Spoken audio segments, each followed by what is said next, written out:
Hello friends, Radhe Radhe. आज मैं आप सभी को बृहस्पतिवार व्रत की कथा सुनाऊंगी। तो चलिए कथा शुरू करते हैं।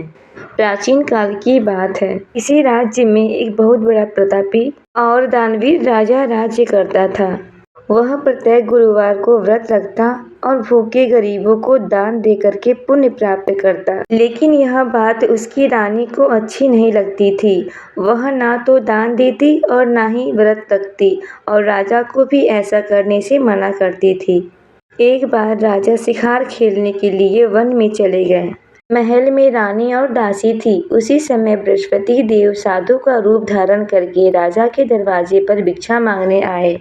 साधु ने जब रानी से भिक्षा मांगी तो रानी ने कहा कि हे साधु महाराज, मैं इस दान पुण्य से तंग आ गई हूँ।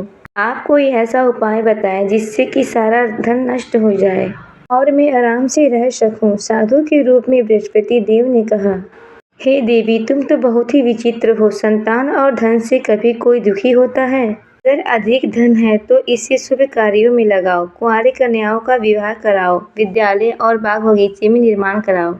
ऐसा करने से तुम्हारे दोनों लोग सुधर जाएंगे। परंतु साधु की इन बातों से रानी को खुशी नहीं हुई। उसने कहा, मुझे तो ऐसे धन की आवश्यकता ही नहीं जिसे मैं दान में दे सकूं और जिसे संभालने में मेरा सारा समय नष्ट हो जाए। तभी साधु ने कहा, यदि तुम्हारी यही इच्छा है तो जैसा मैं कहता हूँ तुम ऐसा ही करना। गुरुवार के दिन तुम अपने घर को गोबर से लीपना, अपने बालों को पीली मिट्टी से धोना और बाल धोते समय स्नान कर लेना। राजा से कहना कि वह गुरुवार को हजामत बनवाए, भोजन में मांस मदिरा खाए, कपड़ा धोबी के यहाँ धुलने भेजना। इस प्रकार 7 बृहस्पतिवार ऐसा करने से तुम्हारा सारा धन नष्ट हो जाएगा। इतना कहकर साधु रूपी बृहस्पति देव अंतर ध्यान हो गए। साधु के कहे अनुसार बातों को पूरा करते हुए रानी को केवल 3 ही बृहस्पतिवार बीते थे कि राजा की सारी धन संपत्ति नष्ट हो गई और भोजन के लिए भी राजा रानी का परिवार तरसने लगा। तब एक दिन राजा ने रानी से कहा, हे रानी, तुम यहीं पर रहो, मैं दूसरे देश को जाता हूँ क्योंकि यहाँ पर सभी लोग मुझे जानते हैं, इसलिए मैं कोई छोटा मोटा काम नहीं कर सकता। ऐसा कहकर राजा परदेश चला गया। वहाँ रहकर जंगल से लकड़ी काटकर लाता और शहर में बेचता। इस तरह से वह अपना जीवन बिताने लगा। इधर राजा के परदेश जाते ही रानी और दासी दुखी रहने लगे।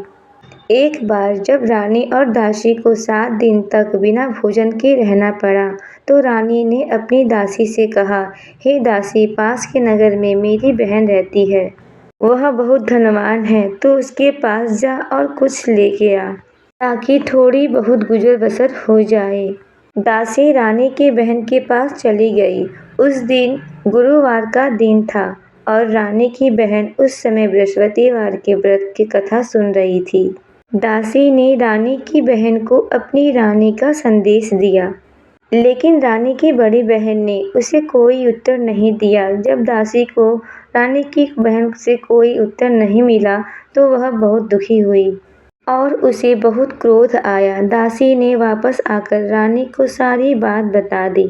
यह सुनकर रानी ने अपने भाग्य को बहुत कोसा, लेकिन उधर रानी की बहन ने सोचा कि मेरी बहन की दासी आई थी, परंतु मैंने कुछ नहीं बोला और यह जानकर वह बहुत दुखी हुई होगी। रानी की बहन ने कथा सुनी और पूजन समाप्त किया करके वह अपनी बहन के घर आई और उसने कहा, बहन, मैं बृहस्पतिवार का व्रत कर रही थी। तुम्हारी दासी मेरे घर आई थी, परंतु जब तक कथा होती है तब तक ना तो उठते हैं और ना ही बोलते हैं, इसलिए मैं कुछ नहीं बोली। अब तुम बताओ, दासी यह क्यों आई थी? रानी ने कहा, बहन, मैं तुमसे क्या छुपाऊं? मेरे घर में खाने को अनाज तक नहीं है। ऐसा कहते कहते रानी की आंख भर आई। उसने दासी समेत पिछले 7 दिनों तक भूखे रहने की अपनी बात बताई। रानी की बहन ने ये सब जानकर कहा, देखो बहन, भगवान बृहस्पति देव सबकी मनोकामना पूर्ण करते हैं। देखो, शायद तुम्हारे घर में अनाज रखा हो। पहले तो रानी को विश्वास नहीं हुआ, पर बहन के आग्रह करने पर उसने दासी को अंदर भेजा तो उसे सचमुच अनाज से भरा एक घड़ा मिला। गया। यह देखकर दासी को बहुत हैरानी हुई।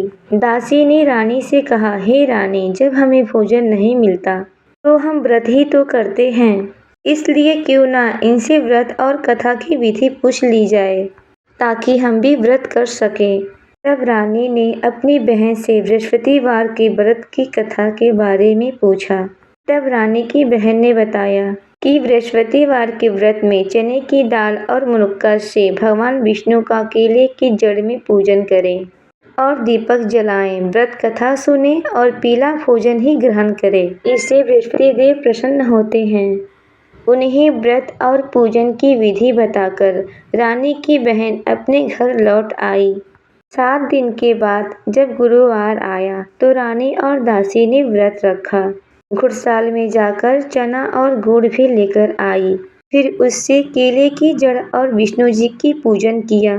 अब पीला भोजन कहाँ से आए, इस बात को लेकर दोनों बहुत दुखी थीं।